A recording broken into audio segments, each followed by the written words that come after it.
So my love affair with motorcycles started in high school. I had a friend that had a bike, and let's just say that he had no problem with the ladies. Seriously, every time Troy showed up on that bike, he had people oohing and awing, and there was always a girl that jumped on the back and wanted to go for a ride. Fast forward a few years, I'm in college, I've got a little bit of money, and I realized getting a motorcycle is pretty economical. So I take a motorcycle class in my local JC. They've got these little 125cc bikes we learn on, and before you know it, I've got my license.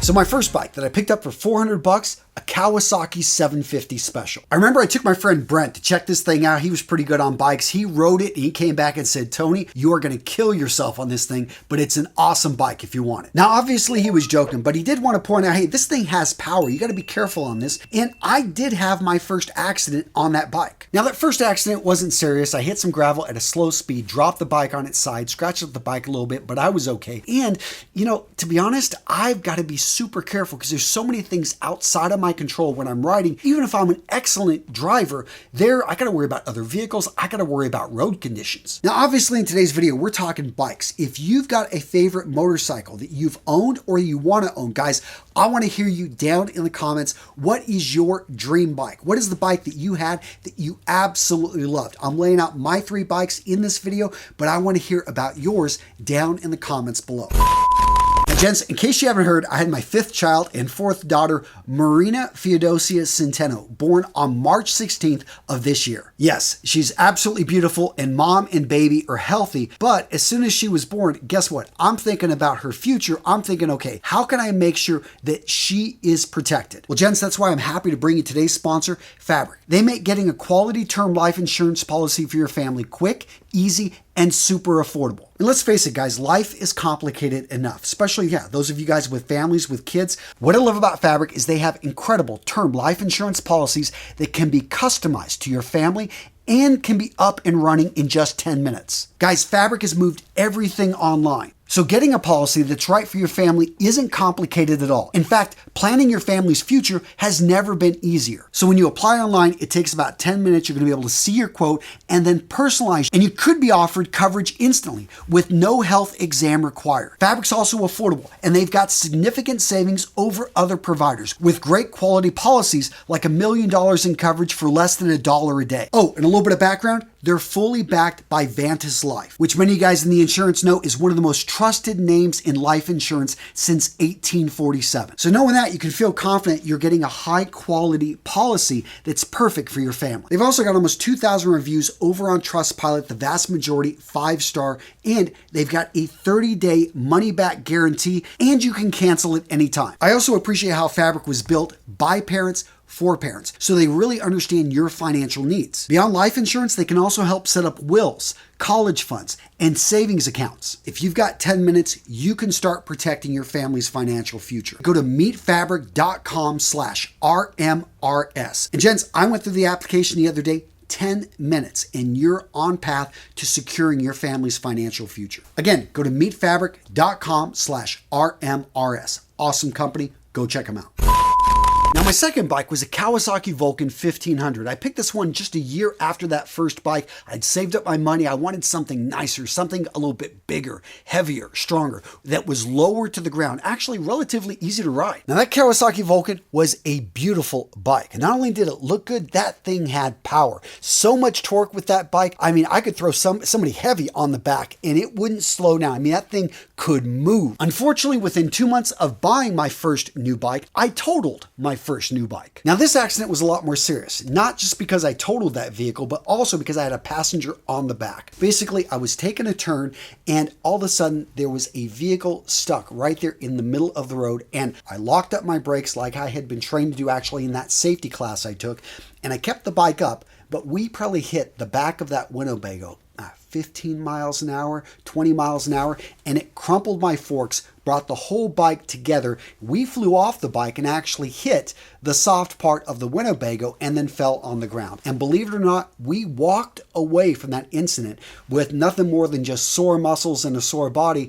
despite not even wearing helmets. Now you'd think hitting a Winnebago, having a near-death experience would dampen my love for motorcycles. No, not at all. I took the insurance payout and I rebuilt the motorcycle and then decided, you know what? I'm going to ride out to California for my sister's wedding. She's in Los Angeles. I'm in Cedar Rapids, Iowa. Just graduated. I had 2 days to get there. And guess what? I just rode straight. I think I slept on the side of the road one time. It was like a 30-hour straight drive, not counting gas stops, because that thing had to stop every like 120 miles for gas. But I made it. My face was sunburnt, and in the wedding photos, I look like a raccoon. Point being, I just loved it. And I loved the freedom that came with riding a motorcycle. Everything I needed in one bag on the back of my bike. And it was true. I mean, the ladies loved motorcycles. It was so easy to go somewhere and just there seemed to always be someone that wanted to jump on the back of my bike. Now, after college, I joined the Marine Corps, and there was a good year that I was going to be off in training. I just didn't have the need for a motorcycle. So I sold the Kawasaki Vulcan, and I realized very quickly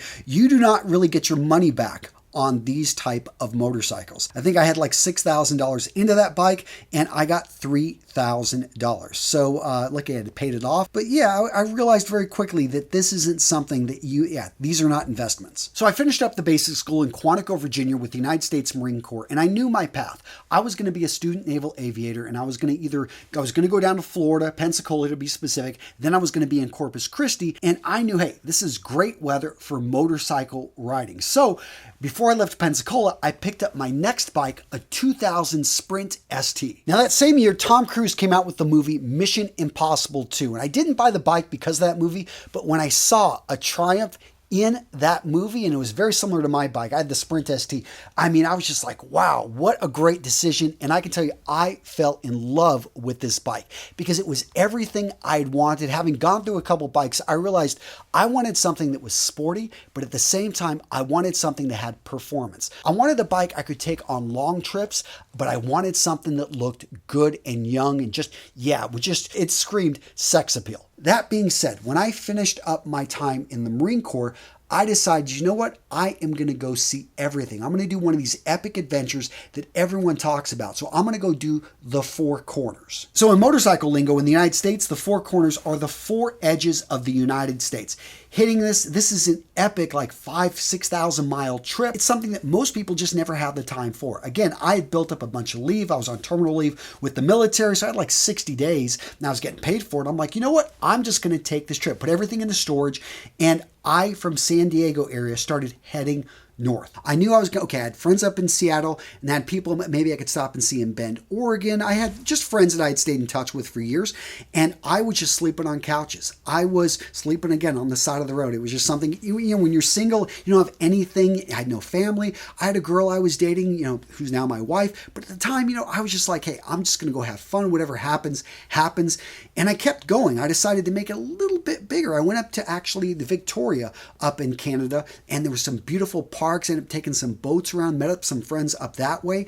And then from there, I started going across. Went in and out of Canada, the northern the United States. I saw Glacier National Park from both sides. I can tell you Glacier it was amazing. I took my family a few years back, but that time I went, I think the glaciers were much larger, and it was incredibly beautiful. Just one of the most beautiful areas I've ever seen in the country. Now, staying up north, but in an easterly direction, I kept stopping and seeing friends. I had plenty of friends in Wisconsin, over in Illinois, then Chicago, then popped over to Michigan. Didn't know as many people up in the northwest area, but I went back up into Canada, crossed over, went over to Montreal, then from there, made my way over to Nova Scotia. Just really enjoying that part of Canada. I'd never been up there. Just beautiful. So many things to see. I ended up taking a cat, which I don't think they do this anymore, but it was a cat ferry across over to Bar Harbor. And that was where I stayed, Maine.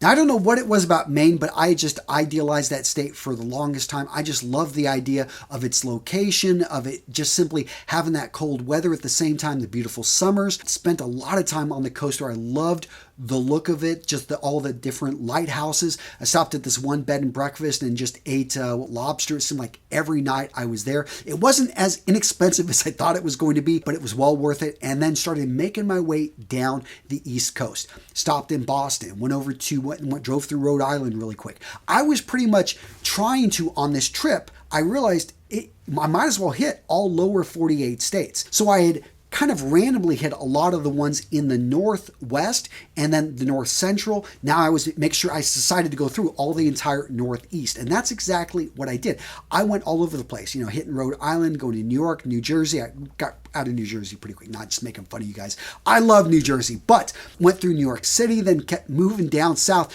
And it was funny. It was like I wouldn't really stop in Delaware. I'd just drive right through. Not that there isn't anything to see in Delaware, but I decided this trip was going to get longer and get more fun, and I was just going to hit every state in the lower 48. So that's what I did, going down all the way south to Florida. And when I went to Florida, I realized, I got to go as far down as possible. I think it was at this point that I decided, I'm going to do that full four corners. So I went all the way to the lowest part of Florida that you can get to. There's this marker there that I got a picture of me with my bike. It was hot and it was awesome and it was a great time. And then I started making my way back up north. Now I realized that I needed to go over to all of these states, like Tennessee and Kentucky and stuff. I just needed to drive through them. And again, I was staying at anytime there was a military base.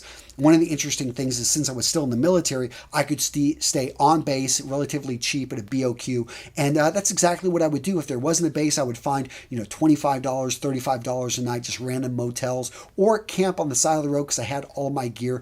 And was just going up and down, trying to hit every state I could. Now, being from Texas, I had to spend a little bit more time there. I had friends over in Austin, Dallas, down in San Antonio. We even went down to Nuevo Laredo just to check it out with a buddy of mine. We were going all around there. I remember flying across West Texas. Now, I'm from Midland, Texas, so there's not too much to see out there. But I was going easily 140, 150 miles an hour. Again, not always being super smart on the bike, but man, it just felt good. I remember I would douse myself with water, and then I had these vents on my jacket that would just open up and suck in some of that air, and that was the only way I could cool myself down. But spent a couple weeks in Texas, then went over to New Mexico, then started going way up, all the way over to Colorado, and then across, hitting the states that I hadn't hit right there in the Southwest. Now, I can't remember if it was Colorado or Wyoming, but it was one of those states. I had a random woman come up to me. She wasn't really my type, but I did appreciate the compliment. She just looked at me in all my leather gear. She looked at this bike and she says, "Man, this look just screams, come f*** me." And I was like, I appreciated it. And, it kind of, I have to admit, that was another beautiful thing about a motorcycle, is that it seemed anywhere I went. I was back in Iowa visiting friends at my college town. Let's just say that, it wasn't difficult to get lucky. Random girls would jump on the back of the bike, or girls that you knew somewhat pretty well, but they like, "Hey, give me a ride." And you're going for a ride, and then you ask, "Hey, well, I'm not going back to the bar." And they're like, "That's fine. I'm sticking with you all night." Those incidents seem to happen quite a bit more than they ever did happen the motorcycle, let's just say, whenever a woman gets on it and she feels the engine going, she's got her legs around you, there's just something that seems to happen. So about 3 months after I had started this trip, I returned home to Southern California. I was staying at my sister's place, and I just, took a little bit of time to rest. But yes, in 3 months, I'd pretty much hit all lower 48 states, along with some territories up in Canada. It was a trip that, looking back, I'm very happy I did. At the same time, come to find out, that would be the last time that I would take a major trip on a motorcycle. And within a year, I was selling that motorcycle. Again, didn't really make my money back on it. It had over 100,000 miles, but ended up selling that bike. And to this day, am not riding motorcycles anymore. So what happened? Why did I stop riding bikes? Why did I give up motorcycles, and to this day have not started riding again? And there were two incidents that happened. It wasn't just one thing. My son was born on August 29th, 2004. So about a year after I returned from that trip, all of a sudden I had this new person who was in my life, and I realized when I held him for the first time that the success, or what he was going to be able to get out of life, depended so much on me. Being a father that was around, because I didn't grow up with a father that was around. I actually had a friend in college whose father died on a motorcycle accident and didn't grow up with him. And 2 days later, after my son was born, one of my best friends from childhood, I knew his name was Cody. He was an amazing runner. He ended up dying on a workplace incident, and I wasn't able to go to his funeral. I was on the other side of the world. My wife had just had our first child, and she needed me. She needed help.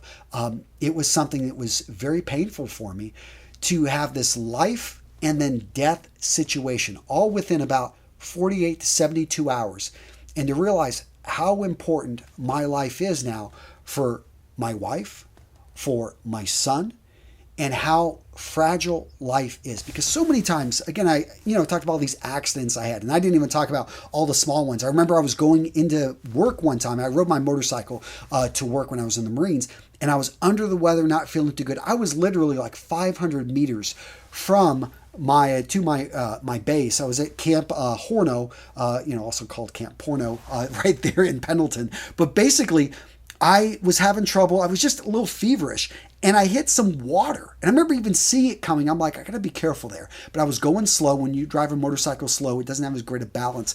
And I just slipped right in there, and it upset me so much. I'm thinking, gosh, well, it could have easily broken a leg. I also didn't always wear a helmet. And that was one of the reasons I went to sports tours, is I felt I would be more inclined to wear a helmet on a bike.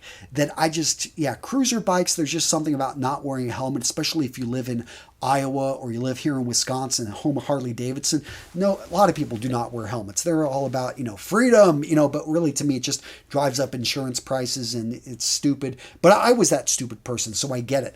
Point being, I loved riding motorcycles, but I loved my son more. I loved my wife more. And I realized I'm going to take this risk out of my life. There are many other things I can do, and I can enjoy myself many other ways. But this right here is just, they're called donor cycles for a reason. I get it. And statistically, I knew playing those odds, eventually something was going to happen. And it wasn't even me. It was going to be somebody else. I had one time somebody actually back up their car in LA traffic and hit me and knock me over. And that was, a small car. What if that had been a big truck that was backing up and couldn't see me and could have crushed me? This stuff has happened. And so you start to realize, I'm going to reduce risk. I'm going to still live a life that I love. And, I've told my wife once, I just had another kid. So I guess I'm waiting 17 years now, but I've waited quite a bit, 17 already. So not a big deal. And I'll get into sports cars probably. But I'm eventually going to get back into motorcycles. I've even looked at maybe those trikes. I've looked at, getting into something that, maybe I'll go with Jeeps, something that's a little bit more open. Point being is, I love my son. I love my wife more than I love motorcycles. And I think it's great to have those things, especially when you're young, to go out there and take risks, to be able to enjoy that stuff. But I do think sometimes in life, we've got to make these choices. You've got to make a decision. You know what? I am going to take this off the table so that I can deeper and more fully enjoy this right here. All right, Jen, so what video to watch next? How about how I lost everything? In this video, I talk about getting fired, losing my job, and how I recovered, how I was able to find the silver lining, which I had to admit was very, very difficult at that time period. But check out this video right here, guys. I think you'll enjoy it. It's one of my better ones. Yeah, check it out.